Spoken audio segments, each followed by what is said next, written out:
Milhões de pessoas acreditam em Jesus. Mas nem todos acreditam no mesmo Jesus. O Jesus que nos apresenta a Bíblia não é o mesmo que revela o Alcorão. Ambos os livros sagrados o mencionam, o honram, o exaltam. Ambos nascem de Maria, ambos realizam milagres, e ambos, segundo se crê, voltarão. Mas há 7 diferenças fundamentais. 7 caminhos que separam o Jesus do cristianismo, do Jesus do Islã. 1. O nascimento de Jesus. Para compreender essas diferenças, precisamos voltar no tempo.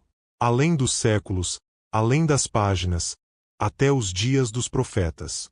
Na Bíblia, a história de Jesus não começa com seu choro numa manjedoura, mas com vozes antigas que o anunciaram com poder e mistério.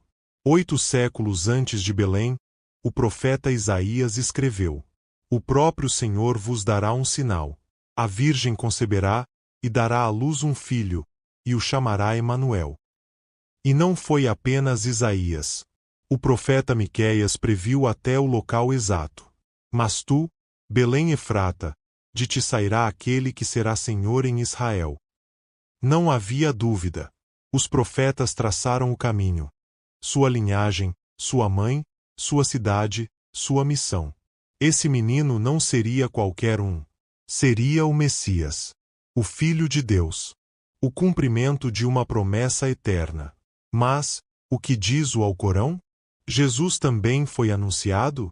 A resposta é: sim, mas de uma forma profundamente diferente. No Islã, não há uma cadeia profética que entrelace o nascimento de Jesus ao longo dos séculos. Em vez disso, há um anúncio direto, celestial. Um momento suspenso na eternidade. Na Surata 3, o Alcorão declara: Quando os anjos disseram: Ó Maria, Deus te anuncia uma palavra vinda de ele. Seu nome será o Messias, Jesus, filho de Maria, ilustre neste mundo, e no outro, um dos mais próximos de Deus. Sim, em ambas as Escrituras, ele é o Messias. Mas esse título não tem o mesmo significado. Para o cristianismo, o Messias é divino. É Deus encarnado. Para o Islã, o Messias é um ungido, um escolhido, mas não é Deus. Não é o cumprimento de todas as profecias. Porque para os muçulmanos, o selo final da profecia é Maomé. Enquanto na Bíblia, todos os caminhos dos profetas apontam para Jesus. No Alcorão, todos os caminhos conduzem à unidade absoluta de Allah. Jesus é um profeta, mas não é o destino final. E, no entanto, ambas as tradições concordam em um ponto crucial: o anúncio do nascimento. No Evangelho de Lucas, capítulo 1, o anjo Gabriel visita uma jovem virgem em Nazaré. E diz a ela: Conceberás em teu ventre, e darás à luz um filho, e chamarás seu nome Jesus. Ele será grande, e será chamado Filho do Altíssimo. Esse não é apenas um anúncio. É a revelação de um mistério eterno. Deus, fazendo-se homem. O Alcorão também nos relata esse encontro. Na Surata 19, lemos: E menciona no livro Maria, quando se retirou para um lugar ao Oriente. Enviamos-lhe o nosso Espírito, que lhe apareceu como um homem perfeito. Ela disse: Refúgio-me no misericordioso contra ti, se é que temes a Deus. Ele respondeu: Sou apenas um mensageiro do teu Senhor, para te conceder um filho puro. Em ambos os relatos, o mensageiro celestial é Gabriel, e a mulher é Maria, virgem, escolhida, pura. Mas a interpretação é diferente. Na Bíblia, esse menino será chamado Filho do Altíssimo. No Alcorão, será um servo puro de Deus, não divino. Para o Islã, o nascimento de Jesus foi um milagre, sim, mas foi um nascimento humano. Um profeta, não o Filho de Deus. Para o cristianismo, esse anúncio foi mais do que a promessa de um nascimento. Foi a encarnação. Deus, entrando na carne, no tempo, na história. E então chegamos ao momento do seu nascimento. Como narram A Bíblia e o Alcorão. A Bíblia nos leva a uma noite escura em Belém. Maria, exausta pela viagem, dá à luz em um estábulo humilde, cercada por animais, por José, pela pobreza mais profunda. E o céu não ficou em silêncio. Os anjos encheram os campos, e os pastores foram as primeiras testemunhas. Hoje nasceu, na cidade de Davi, um Salvador, que é Cristo, o Senhor. Esse nascimento não foi apenas um evento histórico. Foi o Verbo feito carne, a eternidade, entrando na fragilidade humana. O Alcorão, por outro lado, nos mostra uma cena diferente. Jesus não nasce em Belém.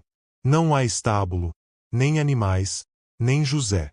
Só Maria, sozinha, debaixo de uma palmeira, em total isolamento.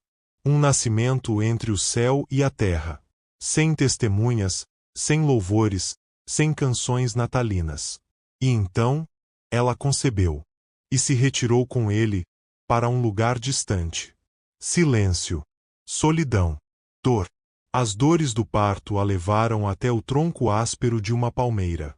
E ali, vencida pelo sofrimento, Maria sussurrou do mais profundo da sua alma: quem me dera tivesse morrido antes disso, e fosse esquecida. Totalmente esquecida. No Alcorão, Maria está só. Não há José. Não há manjedoura. Não há estrelas. Só ela, e o peso de um milagre. E em meio à dor, expressa algo tão humano: desespero. Mas então, Deus intervém, como um sussurro no deserto. Uma voz a chama, de dentro dela mesma. Não te entristeças. Teu Senhor colocou um riacho aos teus pés. E sacode para ti o tronco da palmeira, cairão tâmaras frescas e maduras. Come, bebe e alegra-te. Aqui não há testemunhas. Não há anjos cantando. Não há luzes no céu nem coros celestiais. Apenas uma cena íntima, silenciosa, onde o divino se revela no cotidiano. O próprio Deus consola sua serva. A restaura com água fresca, e com frutos que caem como bênçãos do alto. E enquanto o Alcorão não descreve o momento exato do nascimento, não menciona o choro do bebê, nem como ele era, nem como foi recebido. A próxima cena é: Maria retorna. Volta ao povoado, com um menino nos braços. E então, algo extraordinário acontece. Algo que a Bíblia não menciona, mas que no Alcorão se torna testemunho. O povo a encara, julga, acusa. Maria permanece em silêncio. Mas não está sozinha. Desde o berço, o menino fala: eu sou o servo de Alá. Ele me deu o livro, e me fez profeta. Um recém-nascido, falando com autoridade, defendendo sua mãe, proclamando sua missão. Aqui não há proclamação de divindade, mas há clareza de propósito. Jesus é um profeta, um servo de Deus, enviado com uma mensagem. Tanto a Bíblia quanto o Alcorão concordam em algo inegável. Jesus nasce de uma virgem. Um milagre, sem intervenção humana. Mas esse milagre se desenrola em cenários distintos, com significados distintos. Na Bíblia, ele nasce em Belém, como profetizou Miqueias. Nasce como o Filho de Deus. E sua chegada marca o início do cumprimento de uma promessa eterna. No Alcorão, não é mencionado um lugar específico, mas é descrito um parto solitário, sob uma palmeira. Jesus nasce como um profeta, e ainda no berço, proclama sua identidade como mensageiro. E aqui encontramos a diferença fundamental. 2. Quem é Jesus? A Bíblia responde com clareza, e o faz desde o primeiro versículo do Evangelho de João. No princípio era o Verbo, e o Verbo estava com Deus, e o Verbo era Deus. E o Verbo se fez carne, e habitou entre nós. Na Bíblia, Jesus é o centro. É o coração pulsante de todo o relato sagrado. De Gênesis ao Apocalipse, as Escrituras giram em torno dele. profetizado por Isaías, anunciado por Gabriel, batizado no Jordão, morto numa cruz, ressuscitado ao terceiro dia, e prometido como o rei que há de voltar. Jesus não é apenas um mestre. Não é apenas um profeta. É o Filho de Deus, a segunda pessoa da Trindade, o Messias, o Cordeiro que tira o pecado do mundo, o Alfa e o Ômega, o princípio e o fim. Seu propósito não foi apenas ensinar, mas redimir. Jesus não veio para reformar, veio para reconciliar o homem com Deus, através de sua morte e ressurreição. Mas no Alcorão, a resposta é outra. Jesus, ou Isa, filho de Mariam, não é Deus, não é filho de Deus, não faz parte de uma trindade. No Islã, isso seria shirk, o pecado mais grave, atribuir parceiros a Alá. No Alcorão, Isa é um dos maiores profetas, nascido de forma milagrosa, puro desde o ventre. Sim, formado por Deus sem intervenção humana. Mas não é seu filho, nem parte dele. É indigno de Alá ter um filho. Glorificado seja ele. Isa é mensageiro, um sinal, o Messias, mas não Deus. Foi enviado aos filhos de Israel, com o Injil, o Evangelho original, para confirmar a Torá e anunciar a chegada de outro profeta, Maomé. Na Bíblia, Jesus perdoa pecados, anda sobre as águas, recebe adoração e diz: quem me vê, vê o Pai. No Alcorão, Jesus fala desde o berço, cura os enfermos, ressuscita os mortos, mas tudo isso, com a permissão de Deus, nunca por seu próprio poder.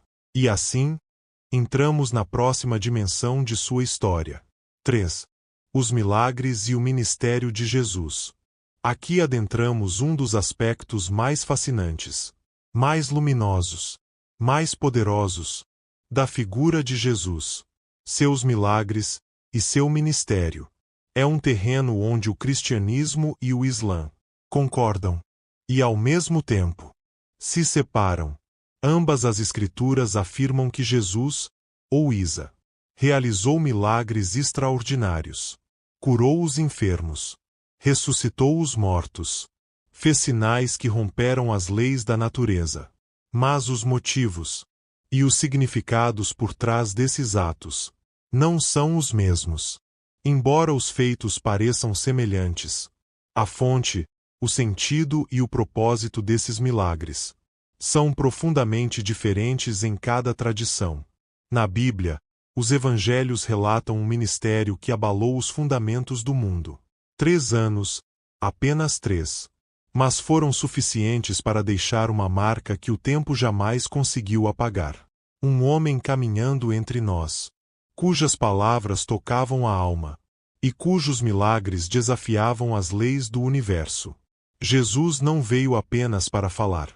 Ele veio para agir, com uma autoridade que não pedia permissão.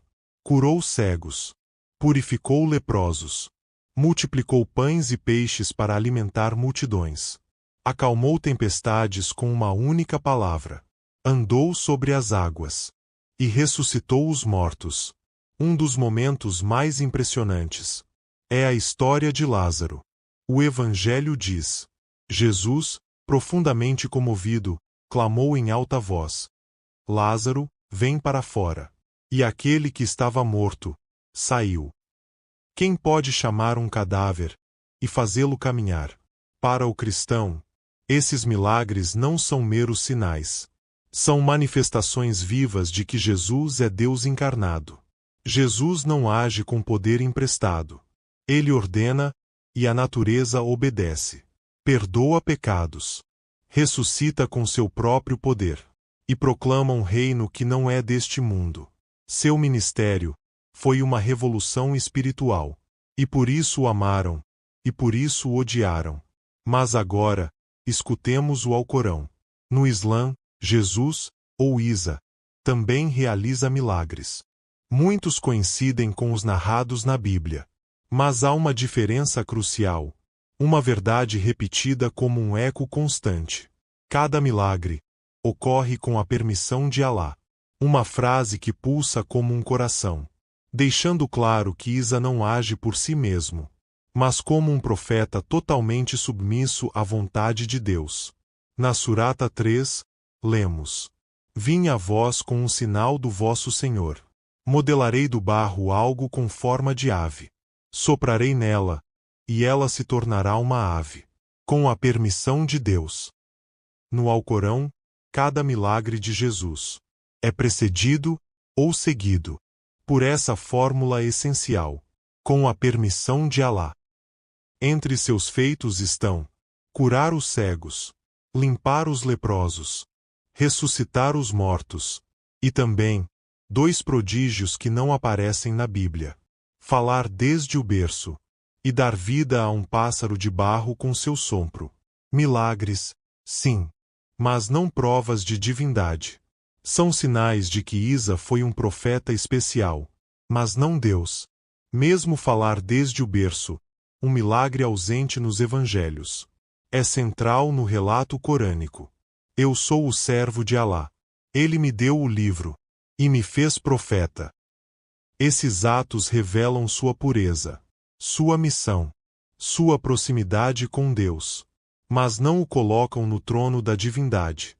Pelo contrário, o Alcorão é claro: atribuir divindade a Jesus é blasfêmia, a falta mais grave no Islã. Para o Islã, o ministério de Jesus confirma a Torá e anuncia a vinda de um novo profeta, Maomé. Isa foi um profeta obediente, com poder concedido, parte de um plano profético maior. Já na Bíblia, o ministério de Jesus é um caminho direto até a cruz. Sua vida não foi apenas ensinamento. Foi preparação para o sacrifício. Jesus sabia que havia vindo para morrer, para entregar sua vida pelos pecados do mundo. Mas, no Islã, Jesus não morreu na cruz. Portanto, seu ministério não é redentor, nem escatológico. Não há salvação através de seu sacrifício. E assim, nos deparamos com uma das diferenças mais profundas, a mais radical. 4. A morte de Jesus. Para o cristianismo, a morte de Jesus é o ato central da redenção. Não foi um acidente. Foi o cumprimento de um plano eterno, forjado antes da criação do mundo. Os evangelhos detalham esse momento com precisão. Jesus foi preso, julgado injustamente, flagelado e crucificado sob o governo do procurador romano, Pôncio Pilatos. Essa morte não o pegou de surpresa. Ele mesmo a anunciou várias vezes. É necessário que o Filho do Homem sofra muito, e que seja morto, e que ressuscite ao terceiro dia. Jesus sabia que sua missão incluía sofrimento e uma morte voluntária. O relato bíblico começa com a traição. Judas Iscariotes, um dos seus, o entrega por 30 moedas de prata. Jesus é levado ao sinédrio. Lá, é acusado de blasfêmia, por se declarar filho de Deus. Mais tarde, Jesus é levado a Pilatos, um homem preso entre a política e a multidão, que mesmo sem encontrar culpa alguma nele, cede à pressão do povo e autoriza sua crucificação. Flagelado com crueldade, coroado com espinhos e obrigado a carregar a madeira de sua morte, Jesus caminha até o Gólgota, o lugar do crânio, o monte do sacrifício. Lá, no alto, o Filho do Homem é crucificado entre 2 ladrões. Um deles, num momento de luz, reconhece a inocência daquele que sofre ao seu lado, e pede para ser lembrado em seu reino. E Jesus, com voz serena e eterna, responde-lhe: Em verdade te digo que hoje estarás comigo no paraíso. Enquanto o tempo se dissolve em suas últimas horas pendurado na cruz, Jesus pronuncia palavras que atravessaram séculos com poder e compaixão. Pai, perdoa-lhes, porque não sabem o que fazem. E depois, a frase que selou sua missão: Está consumado. Sua obra havia terminado.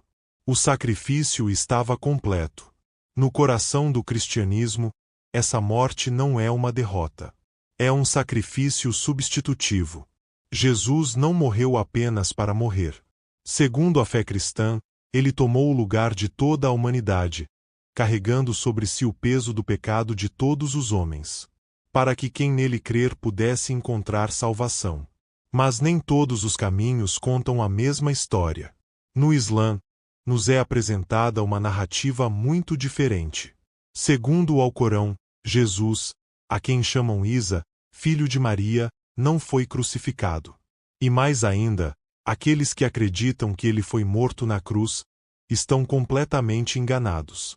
O texto sagrado do Islã declara: e por terem dito, matamos o Messias, Jesus, filho de Maria, o mensageiro de Deus, mas não o mataram nem o crucificaram, mas lhes pareceu assim. E aqueles que divergem sobre isso estão em dúvida.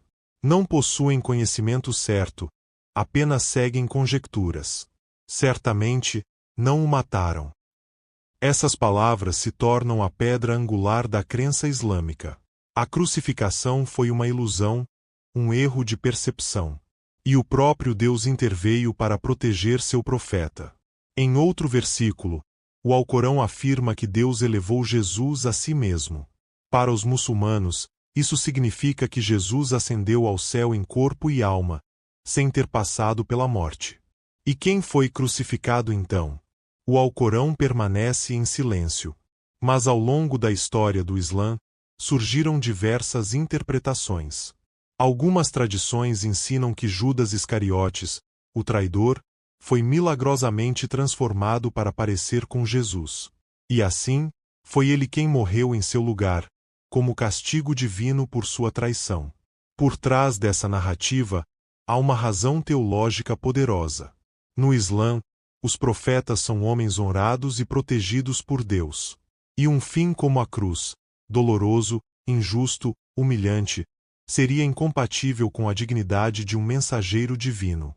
Por isso, a ideia de que Isa tenha morrido pendurado entre criminosos é, para os muçulmanos, inaceitável. Além disso, diferente do cristianismo, o Islã não aceita o conceito do pecado original. Não há necessidade de uma expiação vicária. A salvação, nessa visão, não chega por um sacrifício, mas sim pela fé, boas obras e arrependimento sincero. Por isso, para milhões de muçulmanos, Jesus não morreu, foi salvo. E a cruz, apenas uma sombra mal interpretada. Então, se Jesus não morreu, ele ressuscitou? 5.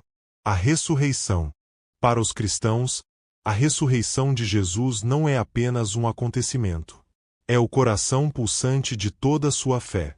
Porque, segundo as Escrituras, Jesus não ficou no túmulo. No terceiro dia, ressuscitou com poder, rompendo as correntes da morte, vencendo o pecado e reivindicando a vitória sobre o sepulcro. Esse momento é mais do que um milagre. É a confirmação de sua divindade. E para os que creem, é a promessa de que a vida eterna é real, que a morte já não tem a última palavra. Os 4 evangelhos testemunham esse amanhecer.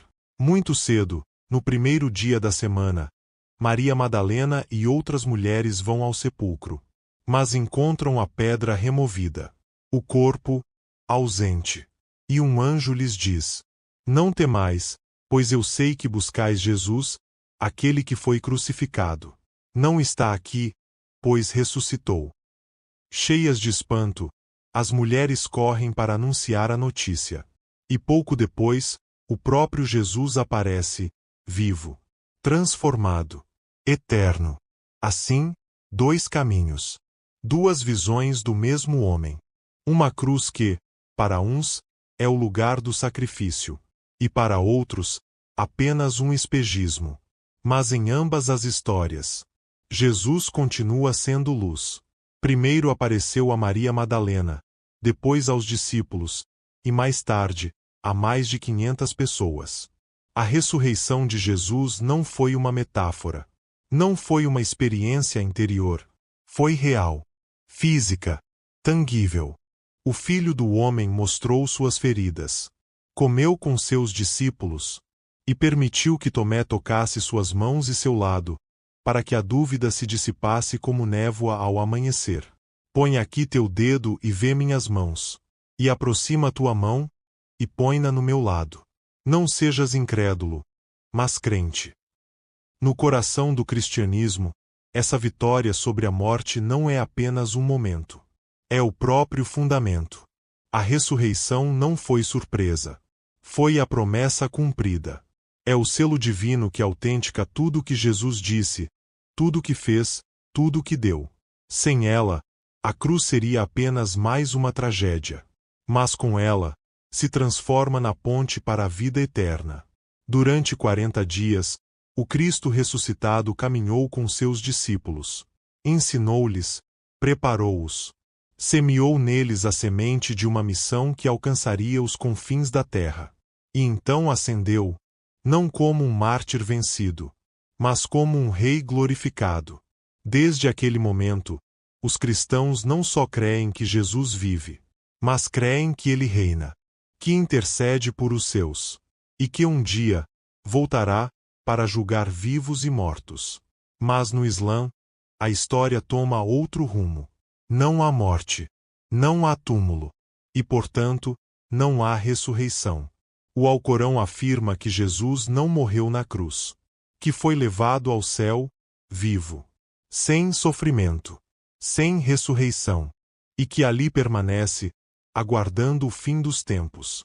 Curiosamente, tanto a Bíblia quanto o Alcorão concordam em algo. Jesus voltará. Mas é aqui que o caminho se bifurca. E o que parecia coincidência, se transforma em uma diferença fundamental. Para o cristianismo, seu retorno será glorioso. Não virá como o humilde carpinteiro de Nazaré, nem como o homem quebrado sobre a cruz. Virá como Rei dos Reis e Senhor dos Senhores, com olhos como chamas de fogo, montado em um cavalo branco, e com justiça em seu estandarte. Ele mesmo anunciou: voltarei outra vez, e os tomarei para mim, para que onde eu estiver, vocês também estejam. Não será segredo. Não será simbólico. Todo olho o verá. Todo joelho se dobrará. Assim diz o Apocalipse. Vi o céu aberto, e eis um cavalo branco. E quem o montava se chamava Fiel e Verdadeiro. Seus olhos eram como chama de fogo.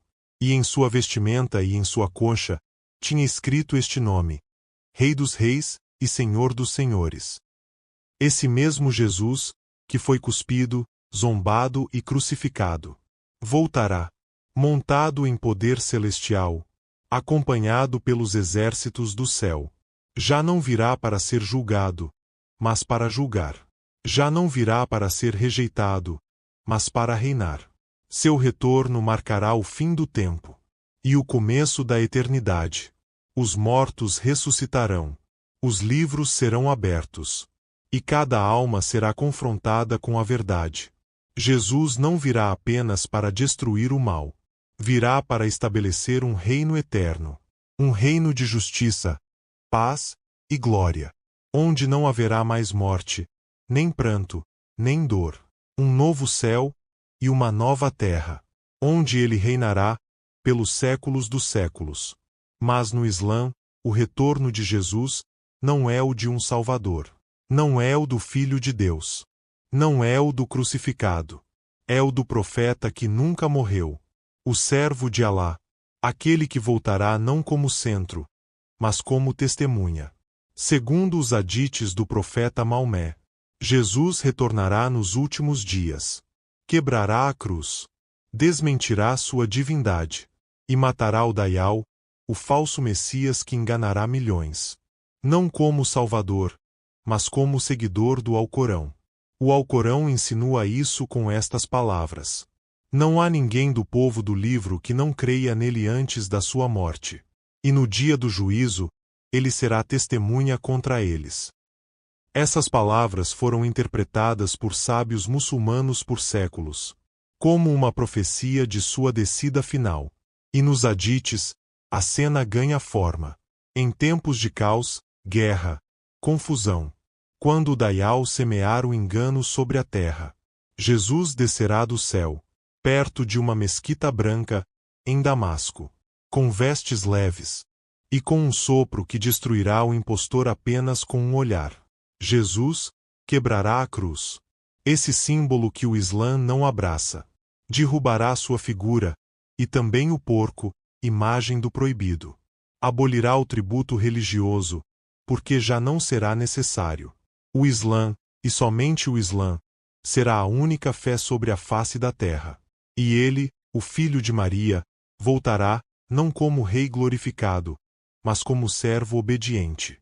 Orará como muçulmano, viverá como muçulmano, e governará com justiça, não como um Deus encarnado, mas como um homem rendido à vontade de Allah. E quando sua missão se cumprir, Jesus morrerá. Morrerá como todos os homens morrem. Será sepultado, e assim se fechará, com reverência, o ciclo de sua passagem por esta terra. Para o Islã, a segunda vinda de Isa não é a consumação de uma redenção, mas a correção de um erro. Um erro antigo, profundo, o de tê-lo adorado, o de tê-lo chamado Filho de Deus, de ter edificado uma fé sobre sua divindade. Ele não virá para fundar uma nova religião. Virá para confirmar que o Islã é a única verdade. Pregará, orará, e quando o tempo determinar, morrerá como qualquer outro ser humano. Será enterrado, e esperará o dia do juízo, como todos os filhos de Adão. Duas profecias. Um mesmo retorno. Duas missões completamente opostas. No cristianismo, Jesus retorna para reinar com glória, ressuscitar os mortos, derrotar o mal e estabelecer um reino eterno. Mas no Islã, Jesus retorna para se submeter, para negar sua divindade, para confirmar o Alcorão e, finalmente, morrer. E, no entanto, existe uma conexão mais profunda, uma linha invisível que une as escrituras do Evangelho e do Alcorão. Uma figura misteriosa. O número 7. O Espírito Santo. Segundo a Bíblia, Jesus prometeu que não deixaria seus discípulos sozinhos. Alguém viria depois dele. Um Consolador. Um Espírito da Verdade. Um Ajudador. No Evangelho de João, lemos suas palavras. E eu rogarei ao Pai, e ele vos dará outro Consolador, para que esteja convosco, para sempre. Mas quando vier o Consolador, ele dará testemunho de mim. Para o cristianismo, esse Consolador é o Espírito Santo, Deus mesmo, em forma espiritual, a terceira pessoa da Trindade. E essa promessa, dizem, se cumpriu no Pentecostes. O fogo desceu, e com ele, poder, coragem e uma nova dimensão de fé. O Espírito de Deus passou a habitar nos corações, para consolar, para guiar, para capacitar a viver como Cristo. Mas no Islã, esse trecho sagrado tem outro sentido. A palavra grega original, parácletos, foi, segundo alguns estudiosos muçulmanos, mal interpretada. Eles afirmam que o que Jesus disse não foi parácletos, mas periclutos, o louvado. E em árabe, o louvado é Ahmad, outro nome de Muhammad. Os muçulmanos acreditam que Jesus não prometeu o Espírito Santo, mas anunciou a chegada de outro profeta, o último, o selo dos enviados. No Alcorão, Sura 61, lemos: Ó, filhos de Israel, eu sou o mensageiro de Deus para vós, e vos anuncio um mensageiro que virá depois de mim, cujo nome será Ahmad. Ahmad, Muhammad, o mais digno de louvor. Assim, para o Islã, o Consolador prometido não é uma força divina, mas um homem, o profeta Muhammad. E o Espírito Santo não é Deus, mas um anjo, o anjo Gabriel, o mesmo que trouxe a mensagem a Maria, o mesmo que acompanhou Jesus, e o mesmo que trouxe a revelação final a Muhammad. Cristãos e muçulmanos concordam em algo. Jesus anunciou o outro que viria. Mas enquanto uns veem uma promessa de Deus mesmo, outros veem a promessa do último profeta. Duas visões. Dois destinos. Uma mesma figura, com significados completamente opostos. Agora que você conheceu essas 7 diferenças, a pergunta é inevitável. Pode um mesmo nome conter duas histórias tão distintas? Deixe sua opinião nos comentários. Você conhecia essas diferenças? Qual delas, você acha, muda tudo? Como é possível que duas religiões tão diferentes concordem e se contradigam tanto? E se essa mensagem te ajudou a ver de uma nova perspectiva, compartilhe, porque isso não é só história, e você está ouvindo a voz de Deus. É revelação. Bênçãos para você e sua família.